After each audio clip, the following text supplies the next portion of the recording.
Je m'appelle Fabrice Canto, j'ai 57 ans, ça fait 35 ans que je suis dans l'hôpital, ça fait 15 ans que je suis responsable de l'atelier de serrurerie. C'est très vaste. On appelle ça un métier de serrurier, mais c'est très vaste dans l'hôpital. L'hôpital est un métier à part. On fait beaucoup de choses. On fait évidemment des serrures parce qu'on fait la gestion des clés.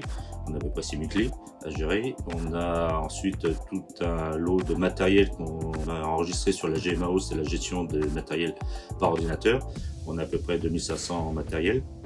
J'ai des dizaines de matériels aussi en réparation, style table, chaise, mobilier, etc.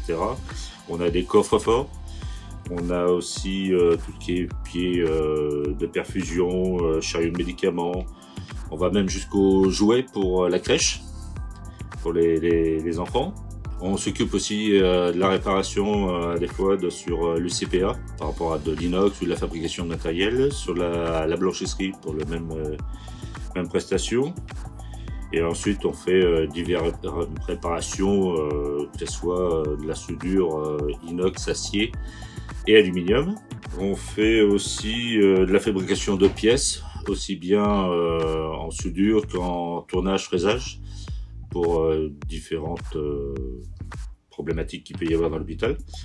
On s'occupe de 40 bâtiments dans l'hôpital, plus un bâtiment à Saint-Mexan, c'est des bâtiments de psychiatrie, plus un à Chefboutonne, 2 à Mel et 1 à Parthenay. On a aussi quelques appartements qu'on vient de temps en temps pour poser des serrures, c'est des appartements pour des SDF et des appartements de psychiatrie. On fait aussi la réparation de tout ce qui est volets roulants, stores, portes, serrures, comme je vous ai dit tout à l'heure. On fait aussi la pose de différents matériels, d'étagères, de tableaux blancs, la réparation de clôtures, de portails, portes, de fenêtres, d'armoires de bureaux, de chariots, en tout genre, en inox, en aluminium. On a à peu près entre 15 et 20 demandes à 7+, par jour. Je fais aussi, moi, la gestion de plusieurs entreprises privées, quand on a besoin pour faire de la pose ou de la fabrication, et c'est moi qui gère j'ai 5 ou 6 entreprises. J'accompagne pour faire des demandes de devis et suivi de commandes et prestations. J'ai à peu près 230 fournisseurs pour tout le matériel que l'on a. Voilà, à peu près. La diversité, c'est jamais monotone. Il faut être très débrouillard, c'est-à-dire qu'on a des complexités à résoudre où il faut être inventif. Il faut se mettre aussi à la place des autres corps de métier. C'est-à-dire que si le soignant il veut ceci, cela, on lui explique la faisabilité ou non.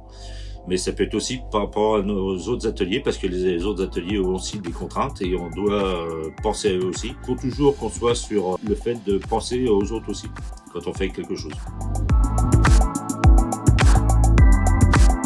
J'étais jeune à l'époque.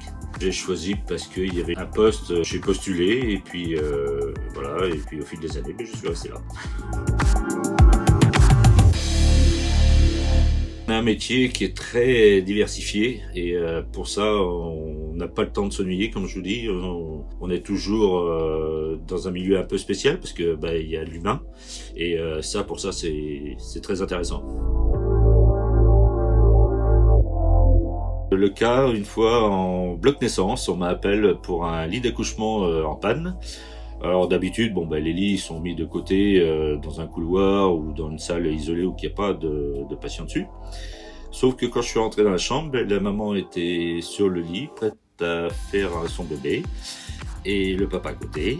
Et on m'a dit, la sage-femme qui attendait, et on m'a demandé de réparer le lit. Autant vous dire que j'étais un petit peu stressé. Heureusement, la panne était totalement bénigne. Il suffisait d'appuyer sur le bouton off-on.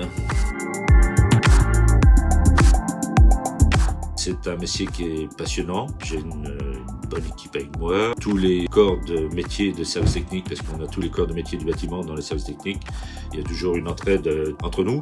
C'est très plaisant de travailler quand même dans ce service.